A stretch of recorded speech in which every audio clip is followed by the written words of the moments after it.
Autoline Daily is brought to you by Bridgestone, your journey, our passion, and by Dow Automotive Systems, improving durability and increasing design flexibility with Betamate structural adhesives at dowbetamate.com. Welcome to Autoline Daily for Friday, August 8th, 2014.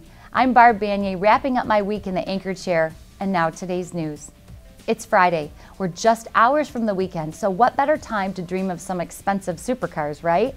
Well, that's what Lexus has up its sleeve when Executive VP Mark Templin announced earlier today that Toyota's luxury nameplate may build a successor to the LFA. You know, that's the 552 horsepower Lexus that sold for close to $400,000 and stopped production a couple years ago. There were only 500 made in that initial run, and Bloomberg's Tokyo Bureau reports that Templin says the plan for a new car has CEO Akio Toyoda's backing. There are no solid production dates for the next supercar yet, so you performance enthusiasts still have time to put some money away in your future LFA fund. And speaking of money, Hyundai is going to have to dig into its pockets to the rate of $17 million, and not with a smile on its face.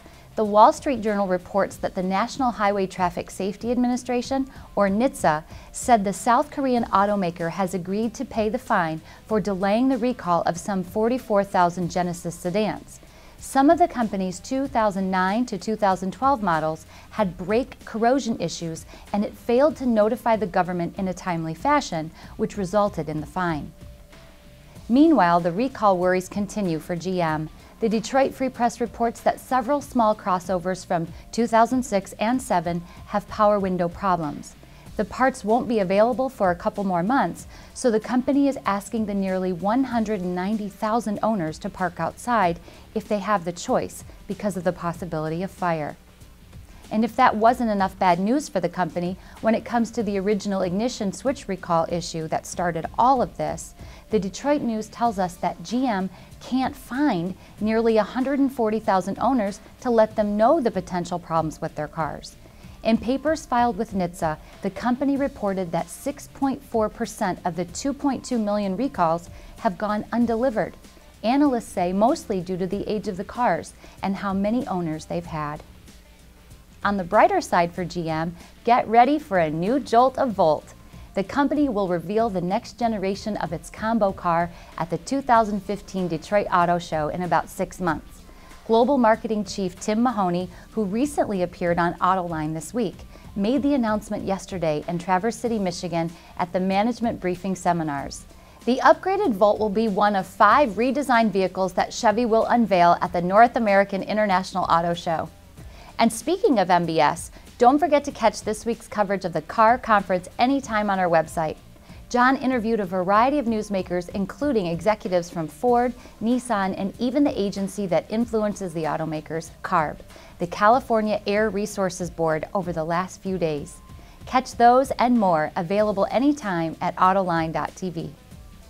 Coming up next, why one professor says estimates for car sales in China are way too low.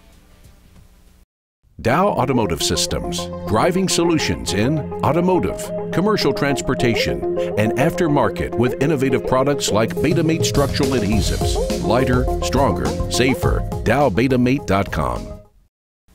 Car sales in China are expected to hit 35 million a year by the end of the decade.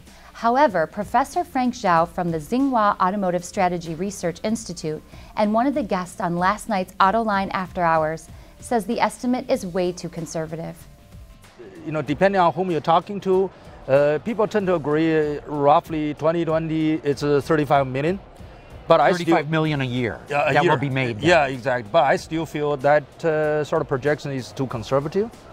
And 35 million from today's, last year we sold 22 million units.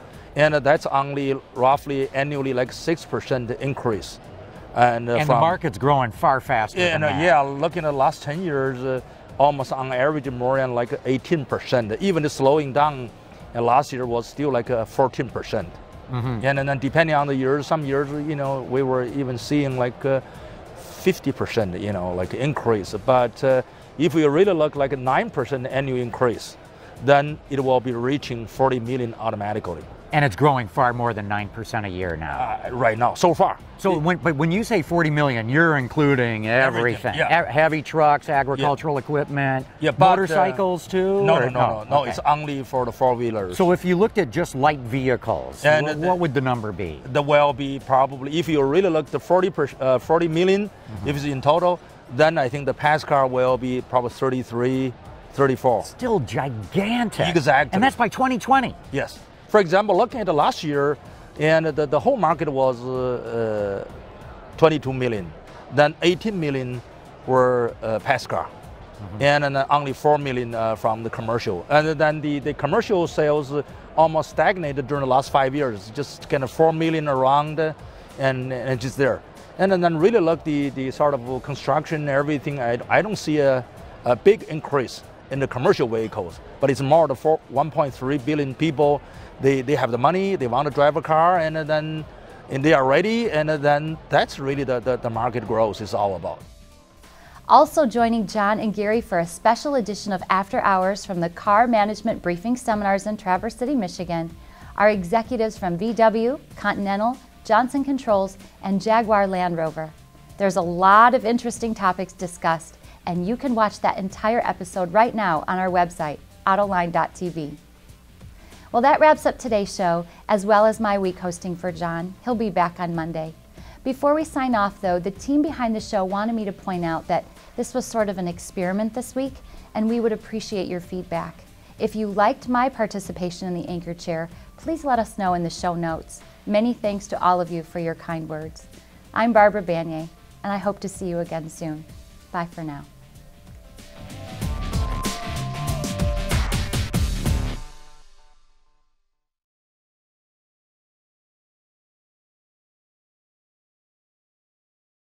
Ward's is the industry leader for news, data, and analysis. That's why companies across the globe subscribe to our premium service, maybe even your own.